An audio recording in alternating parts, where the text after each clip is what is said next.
Ahoj, naučme sa, ako pripojiť OKEX výmenu v programe SageMaster. Prihláste sa do svojho účtu OKEX a prejdite na položku Obchod. Vyberte položku Deriváty a maržové obchodovanie. Prejdite do nastavení. Kliknite na položku Režim účtu. Vyberte položku Režim účtu. Teraz prejdite na položku Spravovať účet. Kliknite na položku API. Kliknite na Vytvoriť kľúč V5 API. Prideľte oprávnenia na obchodovanie s API, ako je zobrazené na obrazovke. Zadajte označenie podľa vlastného výberu a prístupovú frázu passphrase pre túto výmenu. Skopírujte frázu passphrase a uložte ju. Pridajte oprávnenie na obchodovanie a kliknite na tlačidlo Potvrdiť.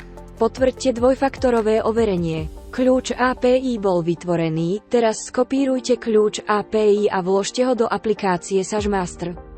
Kliknite na Spravovať výmenu. Kliknite na Pripojiť výmenu. Vyberte OKEX výmenu a zadajte pre túto výmenu vami vybrané označenie.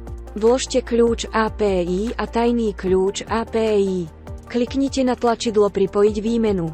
Gratulujeme! Pripojili ste svoju výmenu k systému SageMaster.